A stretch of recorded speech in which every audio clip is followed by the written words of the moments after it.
The house smelled like blood and lavender. The door hung half broken on its hinge, and the silence inside wasn't just quiet, it was wrong. Tessa's phone lay on the floor, cracked, still recording. When I saw her body face down by the couch, torn dress, bruised back, and those deep whip marks across her skin, the world went white. Hit like, subscribe for more betrayal stories, and comment your city or country. I stood frozen, the sound of my boots echoing through the living room. For a man who'd walked through war zones, nothing ever felt like this. I reached for her, slow, trembling, afraid she might be gone. Her breath came sharp and weak, like she'd been trying to scream for hours. "Tessa," I whispered, but her eyes wouldn't open. I felt her pulse, faint, unsteady. There were marks everywhere, deep ones. It looked deliberate, not an attack, not random chaos. This was punishment. She tried to speak, but only one word made it through her lips. Victor, her father. That single name cracked something inside me that no battlefield ever could. I lifted her into my arms and rushed to the car. My uniform shirt was still on, blood and sand from my last deployment, now covered with hers. The drive to the hospital was a blur of red lights and anger pounding behind my ribs. Doctors took her from me at the ER doors. I stood there, hands covered in her blood, as they rushed her away. One of them shouted about internal bleeding. Another yelled for a fetal heart monitor.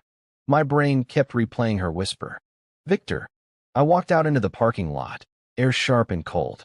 I'd just come back 2 days early from Delta deployment, surprise visit.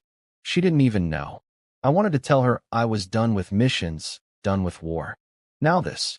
I leaned back against the car hood, pulled out my phone, and checked her messages. Nothing strange. But her last recording, just 12 minutes long. I almost couldn't press play. The screen showed her standing in her father's massive backyard, night sky behind her. He stood across from her in that arrogant stance I always hated. 11 shapes behind him, his sons, her half-brothers.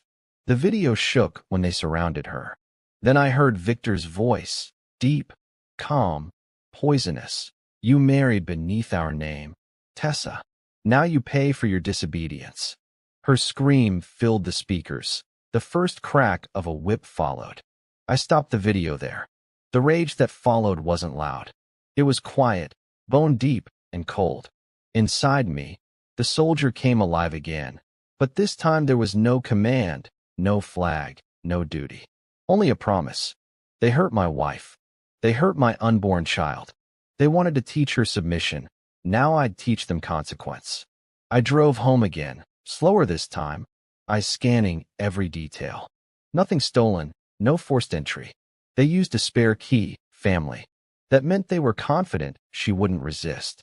They thought she was alone. They thought I was still thousands of miles away. The house looked smaller than before, quieter, haunted. I walked into the kitchen and found her necklace, a small locket I gave her before my last deployment, lying broken near the counter. It still had fragments of skin under the chain. I picked it up and placed it in my pocket. That small piece of gold felt heavier than any weapon I ever carried. Then came the smell of leather, faint but sharp. The whip. I found pieces of it burned near the sink, half melted. They tried to destroy evidence. Every muscle in my body felt coiled. I turned to the mirror above the sink. My own reflection looked unfamiliar, a soldier's eyes in a husband's face. I'd seen revenge ruin men who once stood for honor. But this didn't feel like revenge. It felt like justice, dark, necessary justice. An hour later, the hospital called. They stopped the bleeding, but Tessa was sedated. The baby was alive, but the doctor's tone was tentative. "We need to see how she holds through the night," he said quietly. I thanked him and hung up, staring at the wall. On that wall hung my Delta patch, the trident knife and lightning bolt. Underneath it, a photo of me and Tessa during my graduation ceremony. She was tapping my rank patch, smiling like I was the safest man alive. That image burned in my skull. I sat down at the table and began writing names. 11 of them. Then his. 12 names. 12 deaths. At the bottom of the list, I wrote the address. Victor's family ranch.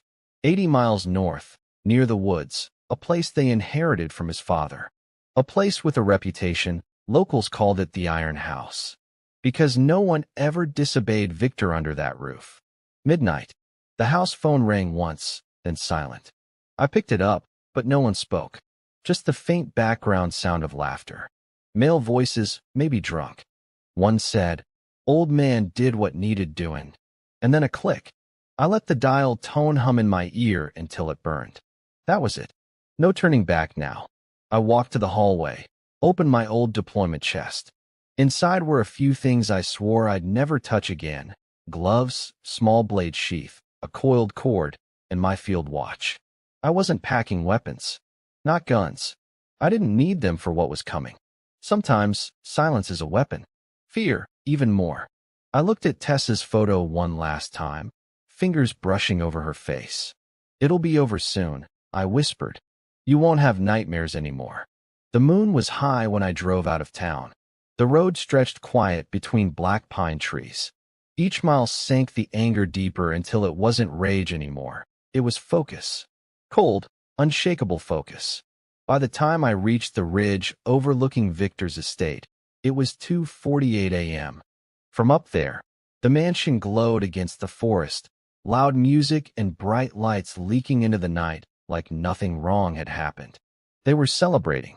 Through my binoculars, I counted 11 male silhouettes moving around the main terrace, drinking, laughing.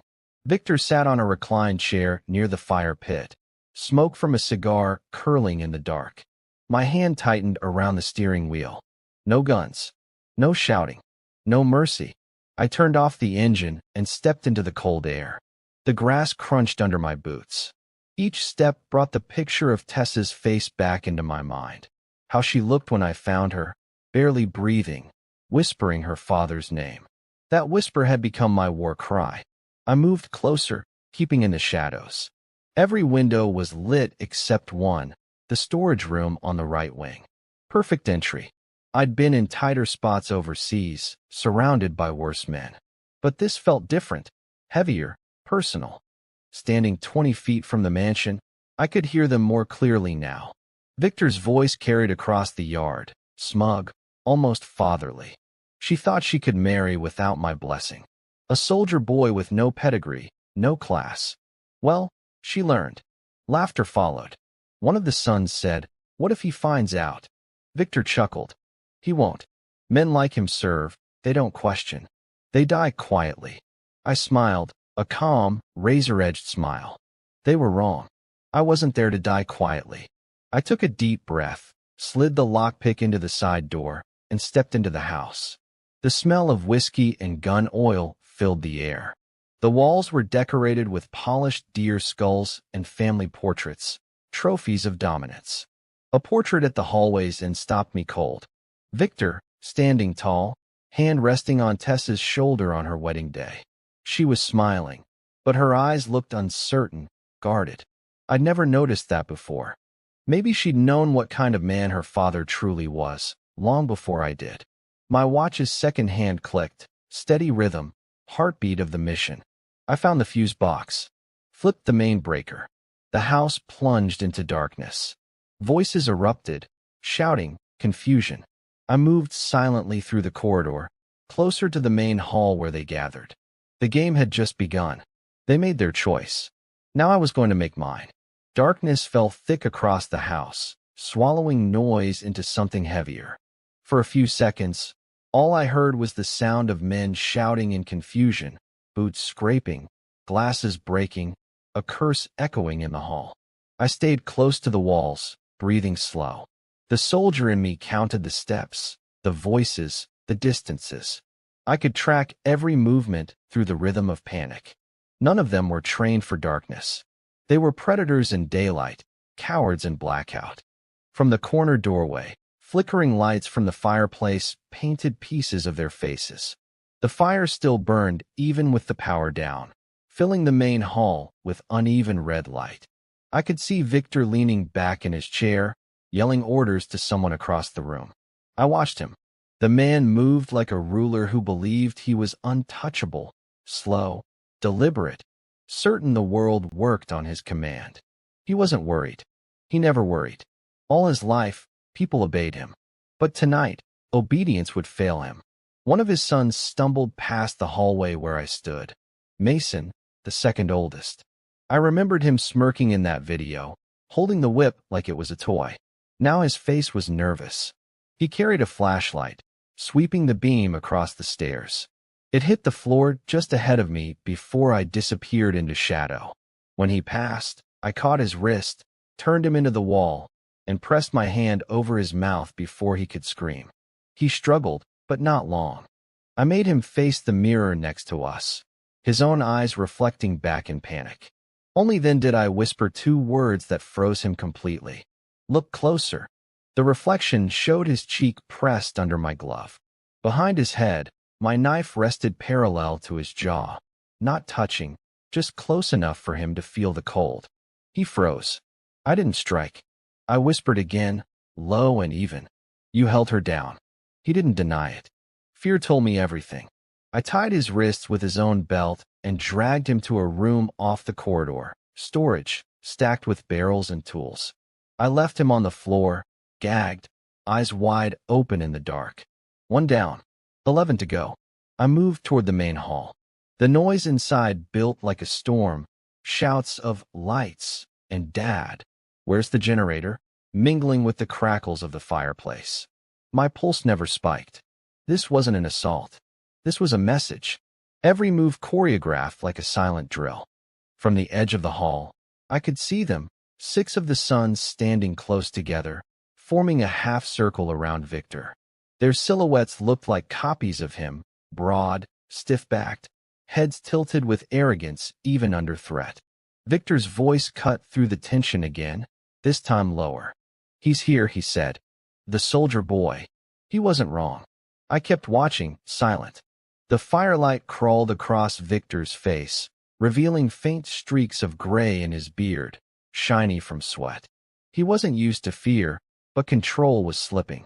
He slammed his glass down and told one of his sons to go check on Mason. That was my cue. The son, Dominic, walked toward the same hallway I used. He reached the corner, muttering under his breath. I stepped behind him just as he reached for his phone's flashlight.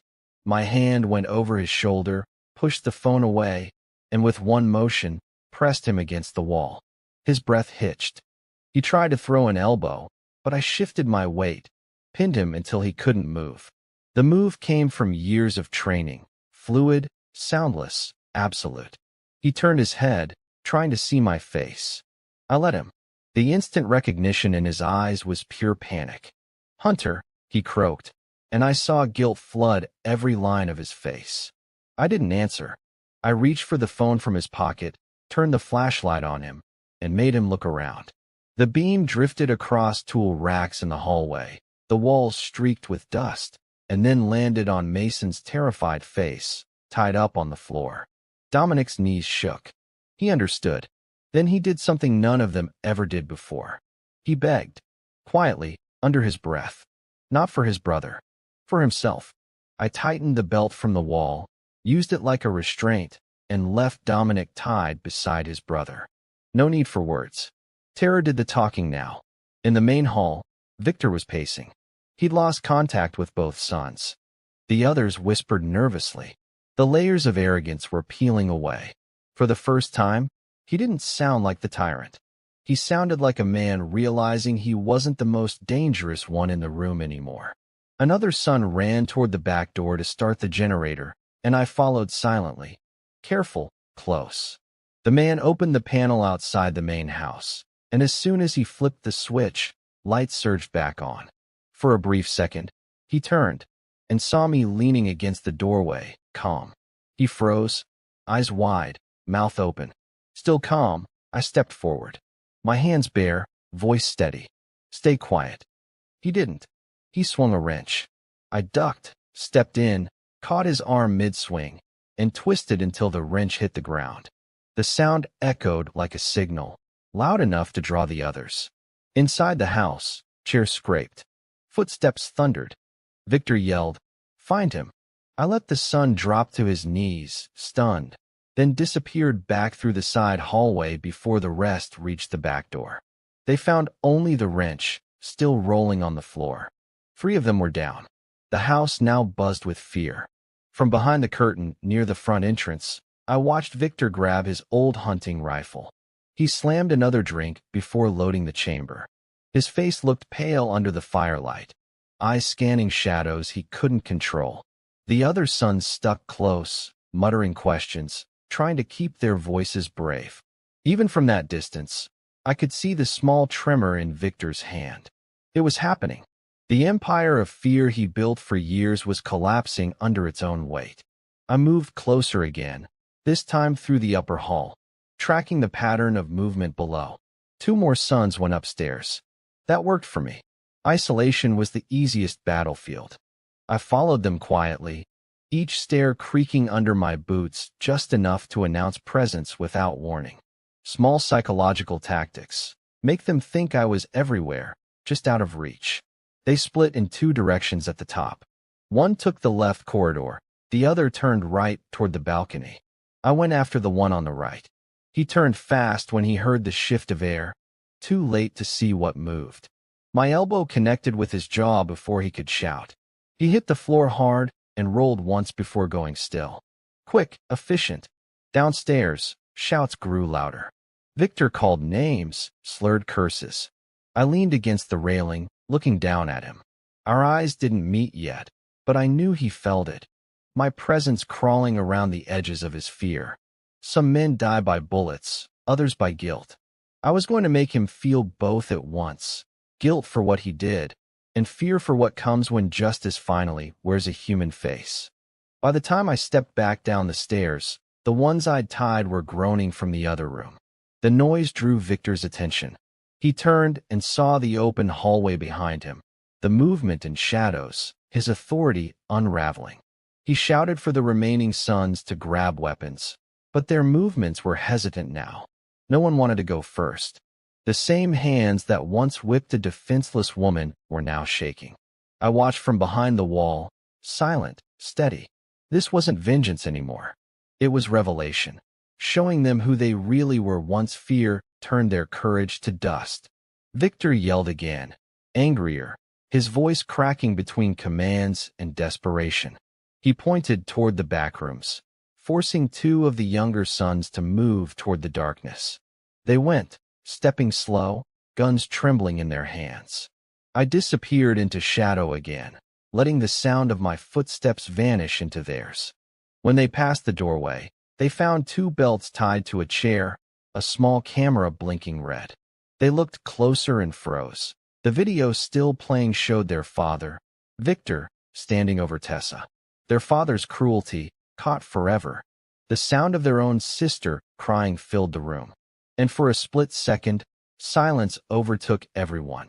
Even their breathing stopped. The truth was no longer hidden. Only consequence remained.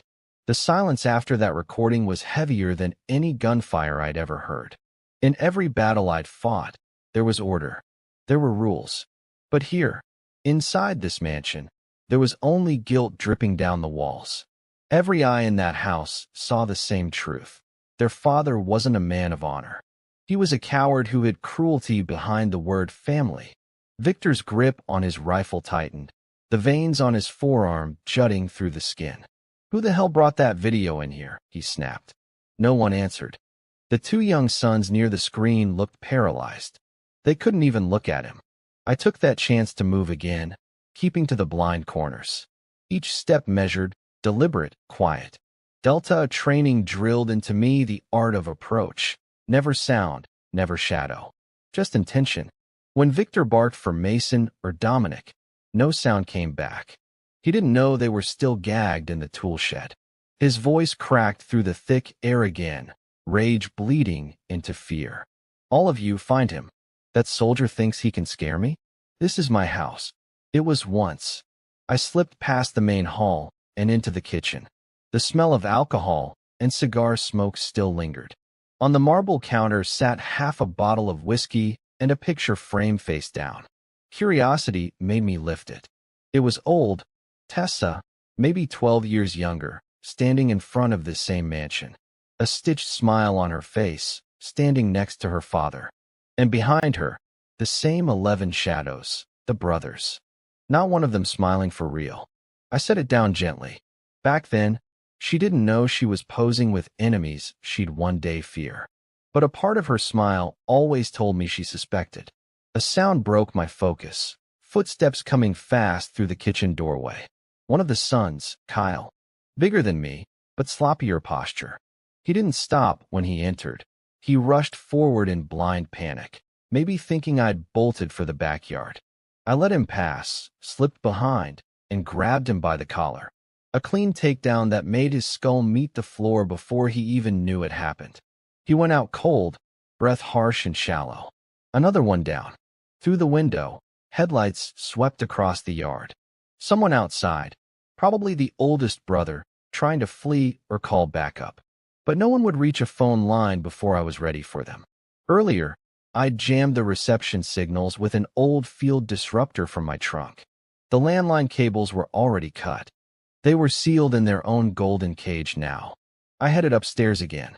The corridors stretched long, lined with portraits of generations wearing pride like armor. Men with medals, women in gowns. All built on control, reputation, fear. At the end of the hall, another door stood half open. Voices whispered inside. I leaned close. 2 sons. Dominic's twin brothers, quiet ones I barely saw during family gatherings. Their words were confused, shaking. Dad lost it, man. He almost killed her. What if he's nextly going after us? One said. His brother answered, Don't talk like that. We followed orders. That line. The same line every guilty man says before judgment. Both of them still believed following Victor made them safe. They didn't yet realize loyalty meant nothing to a tyrant. A floorboard cracked under my boot, small, but enough. Their whispers stopped. They turned toward the doorway just in time to see the doorknob twist. I stepped inside, hands free, eyes calm. They froze, muscles tensed, like trapped deer. One reached for a drawer, maybe a weapon, and I beat him to it, kicking it shut. Neither of them fought after that. They just stared at me, wide-eyed, like seeing a ghost. In some way, maybe they were. The man they'd buried under mockery and arrogance. The quiet soldier from Tessa's wedding wasn't the one standing here now. You want to make this right? I said evenly. You start by staying put and breathing. That's all. They didn't move. One nodded. For the first time in that house, fear gave birth to understanding. I turned to leave, closing the door softly behind me. Downstairs, Victor's voice boomed again, louder this time, desperate enough to echo through every room. He was calling out to someone specific. Logan, bring the torchlight. Check the east lawn. His voice trembled through anger, betraying cracks. From the top of the staircase, I watched him briefly, pacing near the dining table, one hand gripping the rifle, the other clutching a whiskey glass. 11 grown men once obeyed him like a king. Now half were missing, half trembling, and his kingdom had turned against him. The sight would have satisfied any other man. But for me, this wasn't over until truth was carved into their memory forever. Thunder rolled outside, low and distant. The windows shook with wind. Victor shouted over it. You think I'm afraid of you, Hunter? You're just a soldier. A weapon without a master. I stayed silent, hidden in the upper dark, watching him unravel. He slammed the glass against the table, shattering it across the floor. Come on, he yelled, spinning in circles like he could scare my shadow into showing itself. You think you can walk into this house and take justice? You think you're stronger than me? The answer wasn't strength. It was resolve. Across the room, the fireside flames dimmed, shadows thickening. He turned sharply. For a moment, I stepped just far enough into light that he caught a glimpse, not of my face, but my outline in full uniform. He froze. For the first time, silence crushed even the fire crackle. That pause, right there. The second a tyrant meets the man he wronged and realizes he's no longer in control, that's where justice begins. I didn't move. He aimed the barrel my way, shaking slightly. His oldest, Logan, shouted, Dad, don't. You'll hit the others. Victor's eyes twitched between me and the sound behind him. The room spun around his ego, collapsing in slow motion. The rifle went off once. The bullet chewed through the wooden doorframe a few inches from where I'd been. Logan cursed. The rest of them panicked again, shouting, scattering, bumping into chairs. Victor was screaming for order that no longer existed. The family he commanded for decades had finally turned into chaos. While they scrambled, I disappeared back into the dark, circling around toward the side passage. The echo of that rifle shot was more than noise. It was the sound of his empire fracturing. Somewhere behind me, one of the younger sons shouted, "This isn't right. He's gone mad." And another whispered, "Maybe she deserved better." 12 words, but enough to mark the first betrayal inside their own bloodline. I kept moving. The storm outside grew heavier, wind rattling the shutters. The house creaked, lights flickering from the backup generator. Every shadow now felt alive, until none of them knew what was real anymore. Downstairs, Victor tried again to find courage in his whiskey, pacing with uneven steps. He didn't know yet that 3 of his sons were locked up, 2 surrendered, and 1 unconscious in the pantry. What he had left was fear disguised as control. By dawn, he would learn control had died here long before Tessa ever screamed. Somewhere deep in the house, a sound cut through the storm, the faint ringing of a phone. Victor rushed toward it like a lifeline. He yelled into it, but no one replied, only static. Then, faintly through the receiver, a voice played from a pre-recorded message, his own. The same vile commands from the attack on Tessa. The proof of his crime, recorded on repeat, echoing right into his ear. He smashed the receiver on the floor. "You won't destroy me," he roared. But he was already destroyed. He just hadn't fallen yet. And I made sure he'd feel the full weight of the fall when daylight came. The house reeked of smoke and fear. Each minute of silence stretched like a knife over skin, and every tick from the hallway clock drilled straight into Victor's nerves. From my place in the shadows near the staircase, I watched him crumble one sip at a time. The man who once commanded obedience from everyone now spoke only to his own shaking hands. He poured another drink, pretending courage came in a bottle. "He's just a man," he told his remaining sons, though his voice cracked through the lie. "One soldier can't scare all of us." But fear didn't need numbers. It only needed memory, and I had given them plenty of that tonight. The storm outside slammed rain against the glass. The lights flickered again, making brief flashes across the wolf heads mounted above the fireplace. Their polished eyes caught the flames, reflecting the chaos of the room. It looked like the portraits themselves were watching every mistake Victor made. Then, slowly, the big double doors creaked open. Air from the storm swept through, slamming curtains against the window panes. And there I was, stepping through the doorway like it was a battlefield. I didn't walk fast or loud. I walked like the clock had already stopped. Victor spun around, rifle rising, but his sons froze before he could aim. Their father's trembling finger on the trigger said it all. He wasn't fighting a man. He was fighting his own conscience wearing my face. I didn't raise my weapon. I didn't need one. My voice was low, even deliberate. "You wanted me here. Now I'm here." No one breathed. The thunder rolled behind my words like an answer from God himself. Victor laughed hard and sharp, but it broke at the end. "You think you can scare me in my house?" he barked. "You forget who owns this land, this name, this bloodline." I stepped forward, closing the distance between us. "You own nothing real. You beat it into silence." My gaze landed on the sons behind him, their eyes shifting between shame and fear. "And they followed you because fear feels easier than guilt." Victor smirked, but the corners of his mouth twitched. "I should have finished the job when she was young," he snarled. "Little girl was always weak." That sentence flipped something inside me. Not rage, not hate, but clarity. Sometimes revenge is born from pain.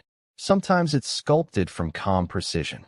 I just smiled slightly, because monsters like him didn't deserve anger. They deserved revelation. "You call her weak," I said slowly. Because she survived what you couldn't live with. The oldest son, Logan, stepped in front of his father, trying to block him from doing anything reckless. Dad, stop. His tone trembled. We need to think. Think. Victor snapped. You want to think while our family's name burns down because of some broken woman's cries? Something shifted in Logan's eyes. The first crack of rebellion in a son who'd grown up holding that same whip for approval. He didn't say another word. Just stepped back, quietly, resigned. Victor didn't notice. He kept talking, spitting bitterness like old blood. You soldiers, you come back thinking you're gods with your medals and orders. You live off pity, pretending you're heroes while men like me build legacies. Legacies built on someone else's pain, I replied. My tone never lifted. Tonight, your legacy ends. He laughed, not the sound of confidence, but desperation pretending to be control. Then what? You kill us, soldier? You torture us like you think I did? Go ahead then. Do it and see if I beg. I took a step closer. One more. Until the reflection of the firelight danced in his terrified pupils. No, I whispered. I don't kill cowards. I unmask them. The thunder outside roared so loud it swallowed his stunned silence. I looked at the sons now. You all stood and watched when he hurt her. Held her down. Every man in this room had a choice that night. Obey a father or protect a sister. You chose fear. And tonight, I'll make sure you never forget what that choice cost. No one moved. Logan looked down. The younger ones stared hollow-eyed at the floor. For the first time, Victor saw it. That his empire wasn't made of loyal sons, but broken men who finally tasted the truth. His grip on the rifle faltered. Put it down, I said flatly. He hesitated. Then, unbelievably, he smiled. A crooked, dangerous smile that belonged to a man already lost. If I'm going down, so are you. His finger tightened on the trigger. I lunged sideways. The shot cracked through the hall, punching into a wall of family portraits. Dust exploded from the impact, covering him in ghost-white powder. His scream followed, wild and defiant, but he couldn't see. The rifle jammed after that single round. Panic consumed him. I stepped forward, snatched the weapon, and tossed it into the fire. The wood popped as the barrel glowed red. He turned on his sons, furious, shouting, "Do something! Stop him!" But not one of them moved. Fear had turned to realization. They'd followed him for so long.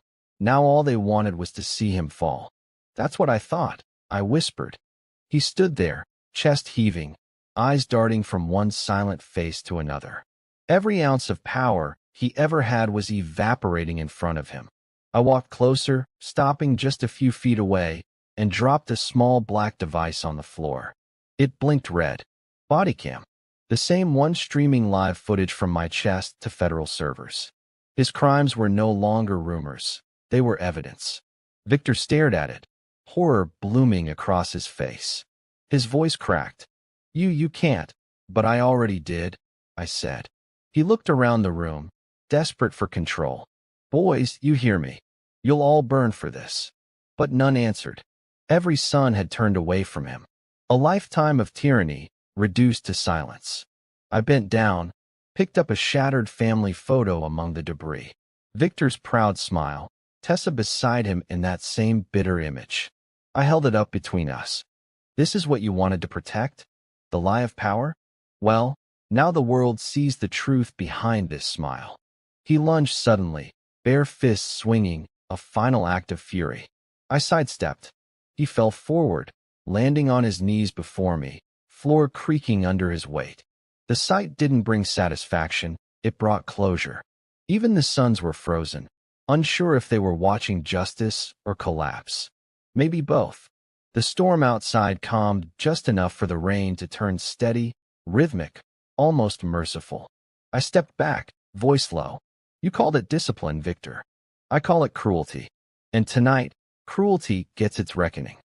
His breathing grated like gravel. He looked up at me, face streaked with sweat, fury, and disbelief. You think you win because I'm on my knees? He spat. They'll come for you. The law will protect me. I have friends, money, Then you better call them fast, I said, turning toward the doorway. Because by dawn, they'll watch what you did. His voice shouted my name behind me, full of venom that couldn't hide the fear. But I didn't look back. The soldier in me was done fighting. What came next wasn't brutality. It was clarity, the kind no one escapes. I walked out into the rain, the house still trembling with echoes, and looked up to see headlights approaching through the storm. Vehicles cutting through mud and gravel. The sheriff had arrived. The sound of approaching engines fractured the storm. Headlights cut through sheets of rain, brushing across the mansion windows like flash grenades. I stayed still, hidden under the slanted roof of the porch, watching the convoy roll up the hill. 2 black SUVs. County sheriff decals. Armed deputies stepping out with flashlights raised. Victor's rescue squad had arrived. Through the cracked window, I saw him stumble to his feet inside, wiping blood from his mouth, straightening his collar as if he hadn't been on his knees 2 minutes ago. His arrogance revived instantly. For the first time tonight, he looked relieved, a man who thought his authority still meant something in the world outside these walls. He picked up the half-empty whiskey glass, took a shaky sip, and smirked. "Game's over, soldier," he said to no one but himself. But he didn't know what kind of man he'd challenged. While they advanced toward the doors, I moved along the side of the mansion, slipping through mud and fence shadows until I reached the generator housing I'd inspected earlier. Inside the circuit panel, I'd already rerouted the system, a simple silent lock controlled through my field tablet. When active, no external access could override the interior locks until I released them. I clicked the screen once. The house sealed. Electric mag locks sparked into place across the back exits, basement, and garage.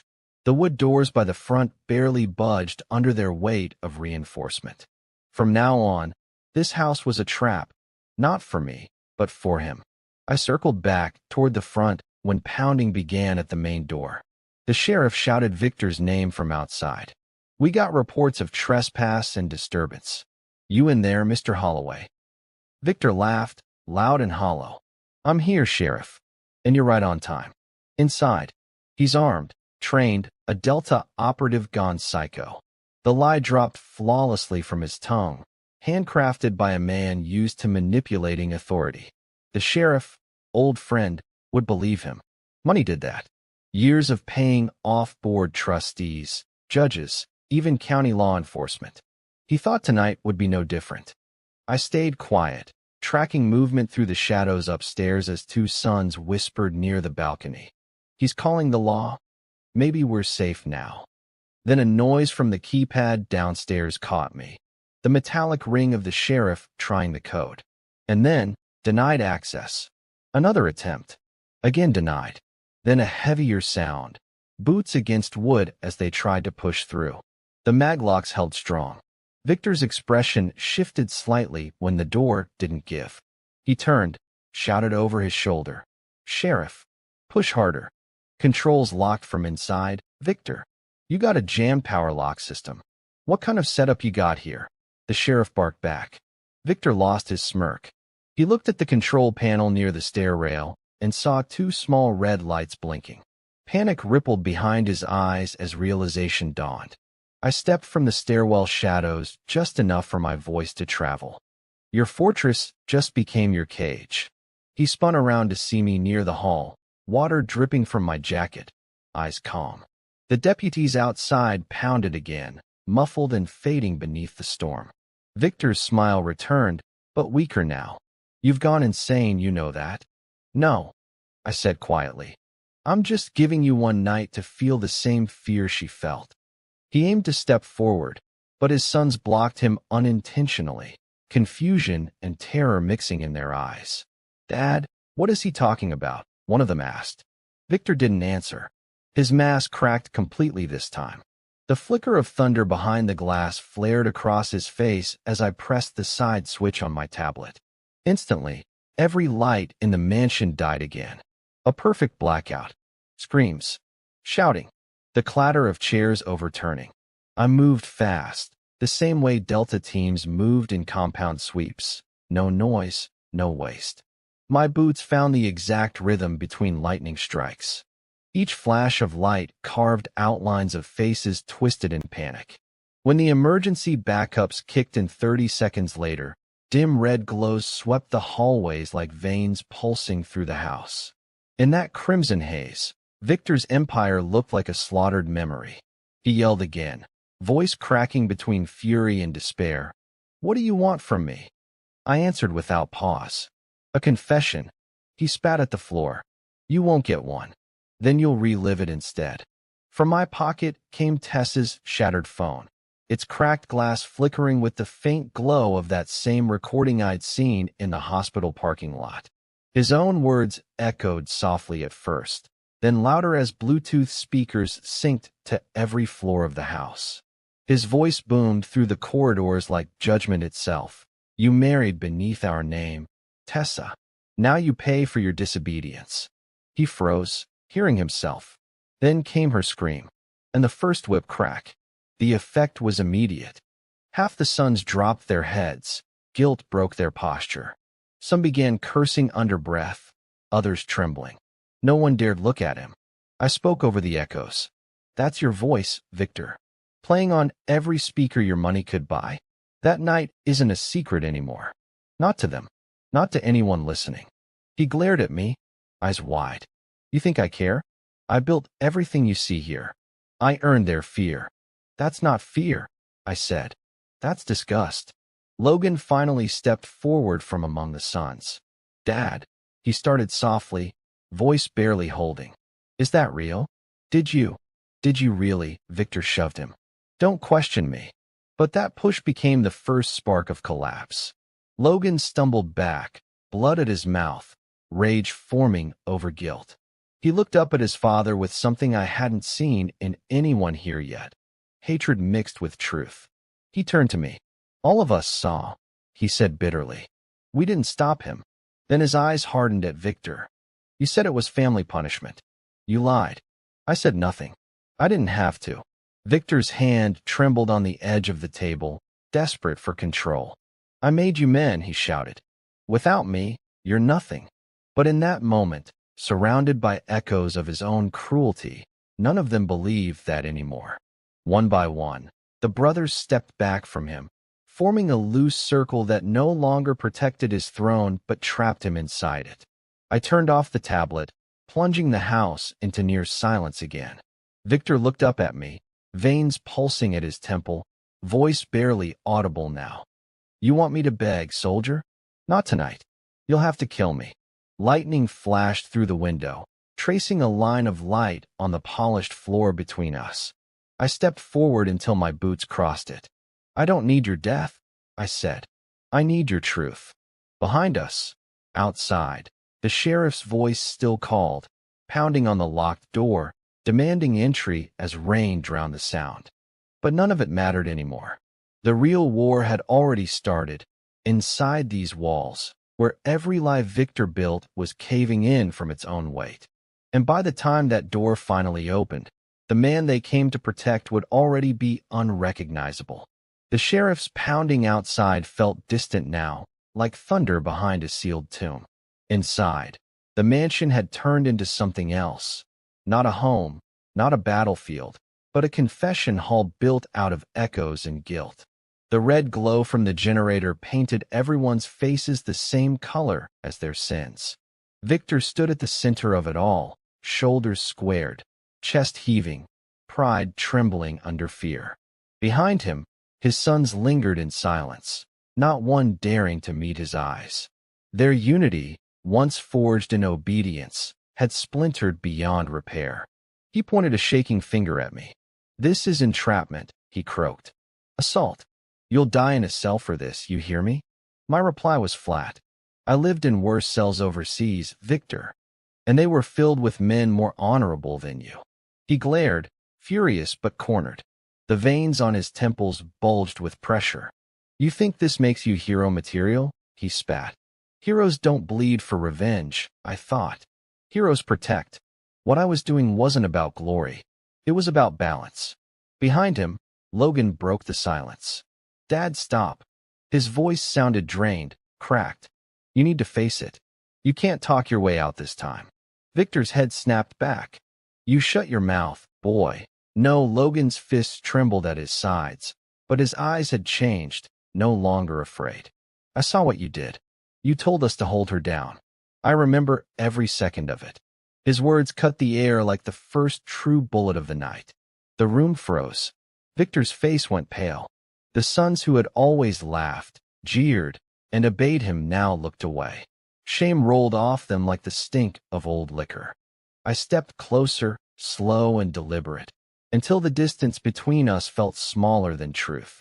On the wall beside Victor hung the old whip, thick, curled leather, framed like a trophy. My gaze flicked to it, his followed. The realization hit him before I reached for it. No, he hissed, stepping back. You dare touch that. I dare, I said. My fingers brushed the handle. Dust fell in soft strands to the polished floor. I pulled it free from the hooks that once displayed his power like an heirloom. The leather was stiff, stained darker at its tip. Tessa's blood, long dried. The weight of it wasn't physical, it was moral. Every crack it ever made still hung in the air. I turned, holding it loose in my hand. The sons shifted uneasily. Victor stumbled backward, bumping into the edge of the dining table. I don't need this to hurt you, I said quietly. I need this to remind you. Lightning flashed outside, whitening the glass, freezing the moment in electric stillness. Victor sneered, voice trembling. You think you're righteous with that thing? You think you deliver justice? No, I said. You do. I tossed the whip forward. It landed at his feet with a heavy slap, curling like a dead snake. His eyes locked on it, every color draining from his face. Pick it up, I told him. His mouth twitched. What for? Because you'll tell every man here what that felt like to use on your daughter. And then, I said, steady as a judge, you'll feel what it meant. He didn't move. The house creaked in the storm's wind, timbers moaning like old ghosts. None of his sons spoke. Even the youngest, the ones too terrified to look up, stood frozen between fear and guilt. Logan knelt suddenly, picked up the whip instead. His eyes flicked between his father and me, trembling but resolute. He made us believe she brought shame, he said bitterly, that she stained our name. We didn't even look at her face when she screamed. Victor lunged to grab it from him, yelling, "Shut up." But Logan jerked back, swinging reflexively. The whip cracked through the air, splitting the sound barrier with a sharp, violent snap. It didn't hit his father. It struck the ground beside him. The shock froze everyone. Logan's voice shook. That sound haunted me. Every time I sleep, I hear it. The old man faltered. Pride drained into confusion. The mask slipped, revealing something primal, fear. I turned to the other sons. You all heard it too, didn't you? You all saw her bleed. Tell him. No one answered. Only rain filled the silence. Then, slowly the youngest, Evan, whispered, I saw it. She begged us. He told us she was lying. The confession rolled through the room like absolution and poison all at once. Victor laughed, the sound of a man dying without grace. You think this redeems you, boy? You helped me. Every one of you. You're just as guilty. I know, Logan said. And guilt's the only reason I'm still breathing. That crack in his voice, the sound of a son's conscience cracking open, made even me pause. Every soldier knows what regret can do, how it eats men alive when the war ends. I stepped toward Victor again, voice firm. This isn't about revenge anymore. This is about truth recorded, witnessed, sealed. He looked at me like he didn't understand. Recorded?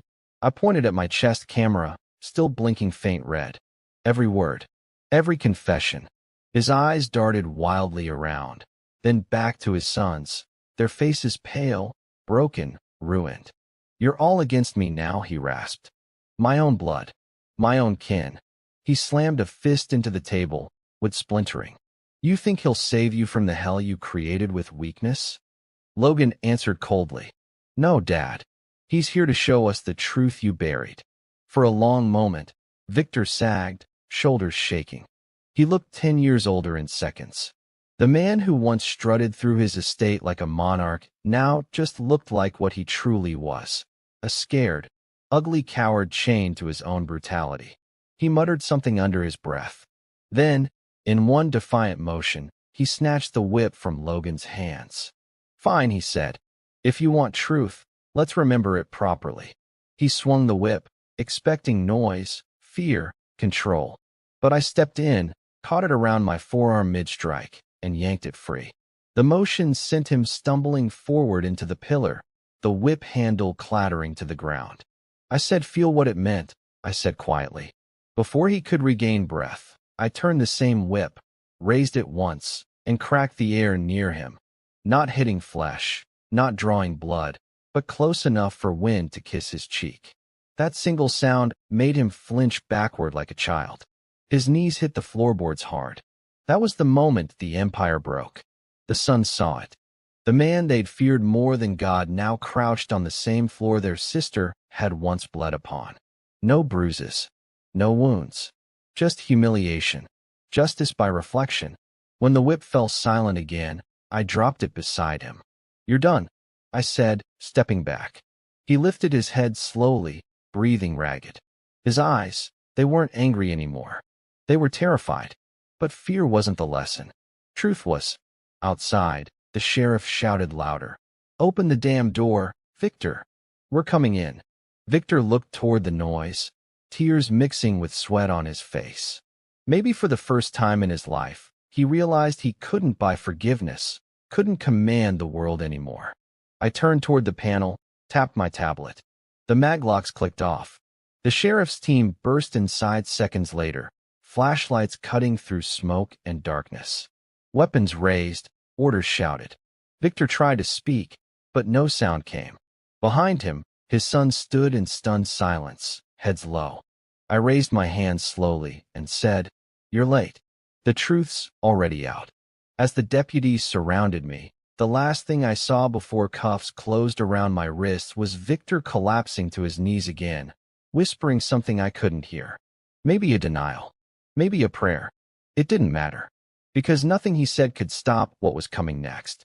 The deputies' boots hammered through the soaked entry hall, flashlights slashing across broken glass and shadows of stunned men. Rainwater rushed in from the doorway behind them, pooling near Victor's feet. He was still kneeling, eyes wide, the whip lying inches away, his voice nowhere to be found. "Hands where I can see them," one deputy shouted, pointing his rifle at me. I stood still, hands raised, my chest camera blinking. Calm. Focused. The look on Victor's face said I had already won. The sheriff entered last, heavy-set man, old enough to know Victor's family history, but not smart enough to see the monster behind it. His flashlight dragged across the room, stopping on me. "Step away from him," he ordered. "Now." I didn't move. "You need to hear the truth before you pick a side, Sheriff," I said. My voice didn't waver. This man attacked a pregnant woman, his own daughter. The sheriff froze mid-step, his jaw tensing. That a confession or an accusation? Evidence. I tilted my head toward the recording device strapped to my vest. "You'll see everything." Victor found his voice again, loud and desperate. "Don't listen to him. He's deranged, broke in, attacked us, held my sons hostage." He crawled to his knees, clutching his side, voice rising like a sermon. "Look at him. A soldier full of trauma and madness." The sheriff's gaze shifted back and forth between us, unsure. He'd heard this man's voice in fine suits at charity galas, not in this broken, stammering tone. "Victor, you called me, said there was a trespasser." "You never said, because I didn't want this lunatic to kill my boys." Victor barked. And now he's spinning stories. I stepped forward, slow, steady, eyes locked on the sheriff. "Check the phone in his study," I said. "The recording's still playing." Her screams. His orders. His son's laughing. I paused. "You can keep your hand on your gun while you listen." The sheriff hesitated, then motioned to one of his deputies. "Go check." As the deputy moved down the hall, tension thickened like smoke. Victor tried to stand, but Logan stepped in front of him, blocking his path. The silence between father and son was colder than the rain outside. "What are you doing?" Victor hissed. Logan's jaw clenched. "Waiting, the same as you." Minutes passed in heavy quiet, broken only by the storm. Then the deputy returned, with the phone in one hand, face pale. "Sheriff, it's real," the deputy said, voice low. Everything he said. The video's got all 12 of them in it. He swallowed hard. "And the sheriff, sir, she was pregnant." Victor lunged suddenly, grabbing the whip handle from the floor, swinging wildly. Before anyone could react, he cracked it toward me. The sound tore through the air, slicing near my cheek, missing by inches. Two deputies pulled him down instantly, pressing his arms behind his back. He screamed, kicking, spitting curses, but it was over. "Get your hands off me," he roared. "You think this changes anything? I own this town." The sheriff stepped closer, rain dripping from his hat brim. "You did," he said quietly, then turned toward me. "You good?" I nodded once. "Just finish this the right way." The sheriff waved to his men. "Cuff him. He's under arrest for aggravated assault and attempted homicide." The words hung in the hall like thunder. Victor whimpered as the cuffs snapped shut. All the arrogance bled out of him, leaving a hollow old man shaking in a puddle of his own guilt. Outside, the yard was lit by headlights and lightning, siren lights flickering red and blue against the trees. The rain had softened to a quiet mist. Deputies herded Victor past me. As he passed, his eyes found mine. Hatred, shame, maybe a flicker of fear. "You'll regret this, boy," he hissed through his teeth. I leaned in close enough for only him to hear. "I already did once. Never again." He looked away. Behind us, Logan stood motionless among his brothers. One of the younger ones whispered through trembling lips. "We didn't stop him. We just watched." Logan didn't answer. The guilt was theirs now, not mine. The sheriff nodded to me as I turned toward my truck. "We'll need your statement," he said. "Body cam evidence will go straight to the bureau." "It's already uploaded," I replied. The truth was streaming long before backup ever reached this place. "Just make sure she stays protected." The drive away from the mansion was silent. The rain stopped altogether, leaving behind the clean smell of wet earth. In the side mirror, the Holloway estate faded behind a curtain of fog, no longer a fortress, just a ruin filled with ghosts. I pulled over beside the long stretch of highway, shut off the engine, and let quiet fill the cab. My knuckles were raw. My chest ached with exhaustion that went deeper than muscle. For the first time since I found Tessa on that floor, I felt something heavier than rage, relief. Not peace yet, but something close. My phone buzzed. Unknown number. I expected a deputy. Instead, a voice answered softly, familiar. "Hunter." For a moment I couldn't breathe. "Tessa. They told me they got him," she whispered, her voice still fragile. "Is it true?" "It's over," I said. My throat burned just to say it. "He can't hurt you again. Or the baby." There was silence, then the faintest sob, one that sounded like release more than grief. "Come back," she said. "Please." I started the engine again, rain beginning to fall and light drops across the windshield. "I'm on my way," I told her quietly. "This war's done." As I turned back toward the hospital road, the morning sky began to lighten, showing strips of silver through the clouds. For the first time in months, the world looked calm. But deep down, I knew this wasn't the true ending. Only the pause before a bigger reckoning. Victor still had money, connections, and pride that wouldn't die easily. And justice, like war, always came with aftershocks. So I pressed harder on the gas, headlights cutting through fog, and whispered into the dawn, "Let him try." Morning crawled in slow, pale light when I reached the hospital. Gray skies spread like ash across the horizon, the kind of dawn that felt tired before it began. I parked near the emergency wing, still in the same clothes from last night, soaked, streaked with dirt and storm water, hands smelling of cold iron and rain. Inside, the fluorescent lights hummed low. A nurse looked up as I entered, her expression softening when she recognized me. "She's awake," she said quietly. "Room 12. For a second, I just stood there, letting that sentence sink into my chest. She's awake. Then I walked down the corridor, each step heavier, slower, until the world outside disappeared behind the swing of that hospital door. Tessa looked fragile under the white light, her arms trembling slightly, for taped to her hand. Her eyes opened when she sensed me near. They weren't the same eyes I left months ago. Life had carved something harsher, wiser behind them. And yet, when she whispered my name, it sounded like home. "You shouldn't be standing," I said. My voice came out rougher than I meant. "You shouldn't be here in those clothes," she replied, faint but steady. "You look like you came from a war." I did. I pulled a chair close and sat. Neither of us spoke for a while. There was too much silence between the words. Her fingers trembled on the blanket. "They told me what happened last night. The sheriff, my father," she paused, throat tightening. "It's real? He's really arrested, charged. There's evidence he can't bury this time." I leaned forward, elbows on my knees. "He's not getting out of this." Her eyes widened in disbelief. After a moment, tears gathered slowly, then spilled down her cheeks. Quiet tears, different from the ones of fear I saw before. These looked like release, exhaustion, and something else, sorrow for what had been lost long before the violence started. "I never wanted this," she whispered. "Just peace. Just to raise our child without looking over my shoulder."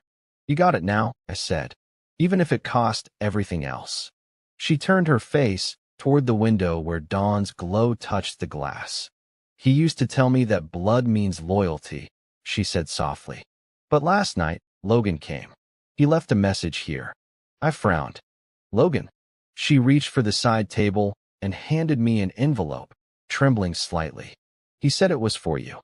Inside, a single sheet of paper, handwritten, uneven.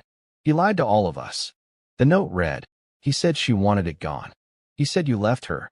We believed him until we saw that video. I can't undo it, but I'll testify. I owe her my life now." My chest tightened around the words. Guilt mixed with pity. Logan had been part of the horror, but now he was trying to undo what could never be undone.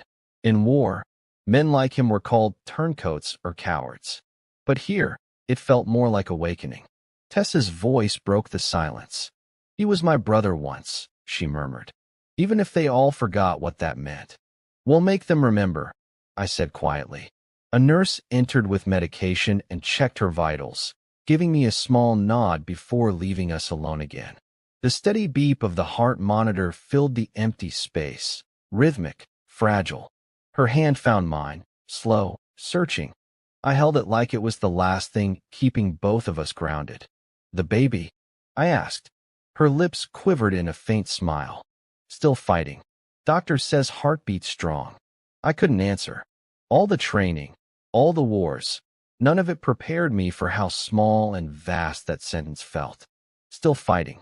Maybe that's what we were always meant to do. Fight, survive, rebuild from ruin. Then, through the window, blue lights flared again in the parking lot. Press vans, reporters, sound crews. The story had gone public faster than I expected. News spreads fast when a man like Victor Holloway falls. Half the town would be watching by midday. Tessa saw the crowd too. "They'll twist it," she whispered, fear creeping back into her voice. "He was powerful. People will say I made it up. Not this time." I showed her the small drive I'd given the sheriff. Federal Stream went live last night. The whole recording's in custody now. He can't silence it for me. It's done. Her breath shuddered. "Then why doesn't it feel over?" "Because it never really is. When a family's built on control and shame, the ghosts don't die when the doors close. They linger in the cracks." But I didn't say that out loud. I only squeezed her hand tighter. Footsteps echoed in the hall. The sheriff appeared at the doorway, hat in hand, expression uneasy. When he saw Tessa awake, he nodded lightly. "Ma'am," he said, "I wanted to see you both before heading back to the station. The DA's prepping charges." "What kind?" I asked. "Multiple counts," he said. "Assault, abuse, attempted homicide. Enough to bury him." But he hesitated. Victor's already started making calls from holding. Money buys noise, even when truth's loud. I leaned back, jaw tight. Then we'll stay louder. The sheriff sighed, rubbing the back of his neck. One more thing. The son, Logan, he already came in. Said he wanted to testify. Guess you got through to him. Tessa looked down, a faint tear sliding down her nose. He just needed to see what his father really was. After the sheriff left, the air settled again between us, quiet but restless, like the calm after a storm when the clouds are still thinking about rain. Tessa closed her eyes, pale against the pillow. I sat in silence, listening to the monitor hum along with her heartbeat, matching mine. And somewhere between her breathing and the hospital hum, I realized that revenge wasn't what brought me here. It was love disguised as fury. And love, if anything, always builds even from ashes. I whispered, almost to myself, "You're safe now? That's all that matters." She didn't answer, her exhaustion pulling her toward sleep. I watched the smallest curve of peace return to her face. Outside, the cameras flashed through the window. The world wanted its story of betrayal, of scandal, of family torn apart. But for me, there was something deeper beneath the headlines. It wasn't the betrayal that defined us. It was surviving it. Days passed in a blur of antiseptic light and hollow corridors. Reporters swarmed outside the hospital gates, shouting questions through rain and glass. Every news channel ran the same headline: business tycoon arrested for assaulting pregnant daughter. For the world, Victor Holloway had become a monster overnight. But for me and Tessa, he'd been one long before the cameras came. I stayed in that room every day, barely leaving her side. Tessa said nothing at first, letting silence heal where words had drowned. The bruises had faded, but her stillness worried me. The doctors monitored her heartbeat constantly, the baby's, too. Every beep of the monitor felt like a countdown I couldn't stop. One evening, when the hallway lights dimmed and rain pressed on the window again, she finally spoke. Her voice was fragile, but clear. "You shouldn't have gone there alone, Hunter." There was no anger in it, just quiet hurt. I turned to her. If I hadn't, he would have kept walking free. She looked away, eyes reddened. "You almost became him," she whispered. Different reason. Same darkness. That hit harder than any bullet I'd ever taken. Because she wasn't wrong. Somewhere between the justice and rage, my soul had blurred into something unrecognizable. I thought about the whip, the fear in Victor's eyes, the quiet power in mine when I faced him. For a second, it hadn't felt like justice.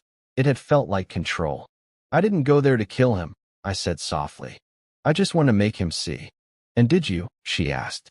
I thought about that moment when he collapsed, stripped of power and pride. The way his sons turned from him. How he saw his own reflection for the first time. "Yeah," I said finally. "He saw." She nodded weakly. "Then let him live with it. That's worse than death." Her hand reached for mine again, fingers trembling. I took it gently. We sat like that for a long time.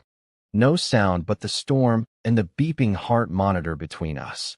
Later that night, I stepped out for air, walking down the hospital's back steps. The parking lot was slick from rain, yellow lamps flickering on wet pavement. I leaned against the railing and closed my eyes. For the first time, I felt everything at once: pain, relief, rage, guilt, exhaustion. Most of all, emptiness. The mission was over, but the war inside me didn't fade. A voice broke through the quiet behind me. "Hunter." I turned. It was Logan. His face was gaunt, sleepless, but sober. He carried a folder under his arm, rain soaking his sleeves. "I signed the statement," he said quietly. "Dad's lawyer will try everything, but it won't work." I told the truth. I studied him. For the first time since that night, he looked like a man instead of a son clinging to someone else's shadow. "Why are you here?" I asked. "I needed to see her," he said, "to tell her I'm sorry before the trial. But the nurse said she's resting, so—" He hesitated, then looked at me, eyes raw. "Tell her I'll spend the rest of my life making this right, even if forgiveness never comes." I nodded slowly. "It means more than you think," I said. You can't erase it, but you can stop repeating it. He half smiled, a ghost of peace crossing his expression. My brothers are hiding. They can't face the world. Maybe that's their sentence. Maybe, I said. But you showed up. That counts. He looked toward the window of Tessa's room, the faint outline of her silhouette resting under the hospital light. Then he nodded once, turned, and disappeared into the rain. When I went back inside, I found Tessa half awake. Her face softened when I told her who had come. Logan came here, she asked quietly. After everything? Yeah, I said. He signed the statement. Said he's sorry. Her eyes filled with tears she fought to hide. He was the only one who ever used to sneak me breakfast when Dad made me skip meals to teach respect, she whispered. Maybe there's still a soul left under all that blood. I brushed my thumb over her hand. You always believed people could change. Not always, she said. Just sometimes. The heart monitor beeped steadily, calm and constant. I could feel hope creeping back into the room. Not loud or bright, just quiet and fragile, like sunlight after an endless night. When the nurse entered to check vitals, she smiled. Good news, she said. Pressure's stable, baby's heartbeat's stronger. Tessa smiled faintly, hand pressing against her stomach. She's stronger than both of us, she said. She? I asked, a small grin tugging at the edge of my mouth. It was the first genuine smile either of us had shared in months. Tessa nodded. I think so. I've dreamt of her face. Every night since. A lump rose in my throat. You already named her? She looked at me then, eyes glinting with something soft but sure. Violet, she said, because she'll grow where everything else broke. I traced the name in my mind, holding on to it like prayer. Violet. Life after ruin. Color after war. The nurse dimmed the lights and left us in gentle quiet. I sat back, listening to the storm drifting away beyond the city. Tessa's breathing slowed, her eyes fluttered closed, and for the first time, she slept without fear written on her face. I looked at her, then the soft rise of her stomach, and whispered, You saved me, you know. I just didn't realize it until now. She didn't hear, already drifting deep into rest. I sat there until sunrise spilled gold across the window, turning the sterile white walls into warmth. For once, I didn't feel like a soldier or a wounded man. I just felt human again. And as dawn climbed higher, I understood something I never learned on any battlefield. Real victory isn't when the enemy falls. It's when the innocent rise. The courthouse smelled like rain-soaked paper and stale coffee. The kind of morning where justice felt heavy, tired, and slow. I sat a few rows from the front, my hands clasped together, watching Victor Holloway enter through the side door in shackles. He wore a tailored suit, the same kind of armor that once made men bow in business meetings. But his wrists were chained now, and the cameras waiting outside captured a different kind of empire, one crumbling in daylight. Beside me, Tessa sat quietly, wrapped in a shawl, her skin still fragile but glowing faintly with new life. Every flash of lightning through the courtroom window made the diamond scar on her wrist shine, a reminder of the whip that broke skin but failed to break spirit. Her face stayed calm, but her fingers trembled slightly against mine. Across the aisle, Victor's lawyers shuffled through folders, whispering loudly, all confidence and perfume. He leaned toward one of them with the same arrogance he used to command boardrooms. But his eyes were hollow pits staring back at himself on a courtroom screen. The prosecutor connected the display feed. Within seconds, the entire room filled with the voice that once echoed through his mansion, the recording of that night. You married beneath our name, Tessa. Now you pay for your disobedience. Everyone froze. The sound hollowed the space. Even Victor's lawyers didn't dare object. That voice didn't belong to power anymore. It belonged to guilt wrapped in sound waves. As the screams played and the first snap of the whip cracked through the speakers, I saw Victor's hands tremble for the first time in public. The mask of superiority broke inch by inch until he leaned back, jaw clenched, face paling. His sons lined behind him on the defense bench, every one of them silent. Not a single face turned toward him now. When the audio ended, the prosecutor stepped forward. "That was no family discipline," she said coldly. "That was deliberate cruelty, premeditated abuse, and attempted murder." Victor tried to speak. "Those recordings were manipulated. This is defamation." But the judge silenced him with one strike of the gavel. His voice held no weight anymore. Then the prosecutor nodded to the bailiff. "Your Honor, at this time, I'd like to call a witness, Logan Holloway." A ripple of tension moved through the crowd as Logan walked in. The same man who once held his sister down now walked with a bowed head and trembling hands. He took the stand with eyes red and sleepless. I knew that walk, the burden of someone marching through redemption. "State your relationship to the defendant," the prosecutor prompted.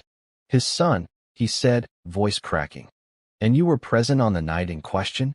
"Yes." The air went dead silent. "Tell the court what you saw." Logan swallowed hard, gripping the edge of the witness stand like he might fall apart. He ordered us to hold her down," he began. "Said she needed to learn obedience for marrying a soldier. Some of us tried to back away, but his voice broke. He said we were no sons of his if we didn't obey." Murmurs filled the courtroom. Reporters scribbled. The judge slammed her gavel for silence. Tessa's lip quivered, tears pooling but unspilled. My chest burned, every nerve tight. The prosecutor's tone softened slightly. "What happened after?" "He used the whip." She begged him to stop. We froze. Logan's stare lifted from the desk to the camera. "We thought she'd die. When he left, I realized what we became. Monsters." The judge nodded. "Thank you, Mr. Holloway." He stepped down, tears streaking through the exhaustion on his face. When it was all done, Victor's defense tried to fight, scrambling through technicalities, mental stress, soldier intimidation, misinformation, but truth has a way of cutting through noise. No spin, no strategy could undo what we'd all heard and seen. As the judge reviewed the verdict, the room fell into complete silence, that sharp, brittle kind that carries history on its back. Victor stared straight ahead, trying not to flinch. Then the words came.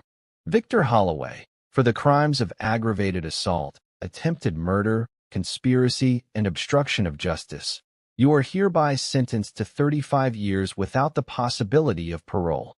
There it was. No music, no drama. Just justice, quiet, clean, and absolute. Victor stood but wavered, as if the floor itself rejected him. I saw him look back once. Not at me, not even at his sons, but at Tessa. She didn't move, didn't blink. Her stare was colder than any punishment the court could give. As deputies led him away, he muttered something under his breath, a whisper eaten by the shuffle of chains. I didn't ask what it was. Some truths deserved to vanish with their speaker. Outside, the sky had cleared. Cameras flashed, microphones swarmed, but we walked past them in silence. Justice didn't need applause. At the courthouse steps, Logan approached Tessa. He looked smaller now, not weaker, but emptied. "You don't owe me forgiveness," he said quietly, "but I'll keep trying to deserve it." He turned and walked away before she could answer. She watched him go, eyes glistening but calm. "He's changed," she said softly. "Maybe that's enough," I replied. "It's more than his father ever managed." We stood there for a moment as wind carried the scent of wet asphalt and the faint warmth of sunlight breaking through storm clouds. She leaned her head against my shoulder, exhaustion melting into relief. "It's really over," she said. "Yeah," I whispered. "For him. And for us, it's just beginning." Because somewhere behind those clouds waited a future untainted by fear. A hospital bed waiting for her to rest. A child ready to greet a world her mother fought bravely to make safe. I looked up at the horizon, thinking about everything I'd done and everything I'd almost become. Sometimes justice breaks you before it heals you. But standing there with her, hearing the sky clear after months of thunder, I finally believed it was worth every step. The war was done. 1 year later, the world looked different. Not quieter, just calmer, softer, like the air finally learned how to breathe again. The Holloway mansion was sold to the state, stripped of its gold frames and arrogance. They said it would become a community shelter for families who had nowhere else to go. Somehow, I think that's how karma writes poetry. Tessa and I moved to a small coastal town a few hours away. No reporters, no whispers, no shadow of that name following us. She spent days painting in sunlight, rebuilding color into her life. Every brushstroke replaced a scar, and when Violet was born, it was like dawn broke again inside a room that once only knew night. I remember holding her for the first time, tiny, pink, breathing softly against my chest. I looked down at her face, and all I could think was how something so pure could exist after so much ruin. She didn't know anything about betrayal or shame. She only knew warmth, heartbeat, safety. That's when I understood what peace really meant. It wasn't forgetting the past. It was finally living without fear that it would repeat. Tessa's strength amazed me. She forgave life, even if she never forgave her father. She'd walk Violet by the sea at dusk, the baby's laughter mixing with the sound of waves and wind. She said it reminded her that even broken tides return, that no storm lasts forever. And maybe she was right. Every now and then, I'd get letters, sometimes from Logan, sometimes from people who'd heard our story online. They talked about redemption, regret, forgiveness. Some call me a hero, but I never saw myself that way. I was just a man who refused to let pain win. One evening, as the sun lowered itself into the water, Tessa whispered, "Do you ever think about him?" "Victor," I said quietly. "Sometimes, but not with hate anymore." I paused, watching our daughter chase shadows on the porch. "Maybe the best revenge," I said, "is living a life he can never touch." Tessa smiled faintly, and the wind carried a sense of closure across the horizon. We hadn't healed overnight. It was slow, sometimes painful, but we did heal. And I realized justice doesn't always roar. Sometimes it whispers, "Breathe, you survived." Now, every morning when I wake up to Violet's laughter, I know the war's over. The soldier became a father. The broken woman became whole again. The child that wasn't supposed to live became our legacy. And maybe someday, when Violet's old enough to ask about her grandfather, I'll tell her this. Not his name, not the horror, but the truth. That people who hurt others forget that love fights quietly, but it never loses. The ocean breeze drifted through the open door as I whispered a final thought to myself. Justice wasn't vengeance. It was survival turned into peace. And to you watching this far, tell me, what did this story make you feel? Would you have chosen forgiveness or revenge? I'd love to know where you're watching from. Your city, your country, your heart. Drop it in the comments below and share your thoughts. If this story touched you, give it a like, subscribe, and join me again for our next thrilling, emotional revenge tale. A story that will hit your heart and test your soul in new ways. Until then, take care of yourselves, protect your peace, and never forget. Even from the darkest betrayal, something beautiful can still be born.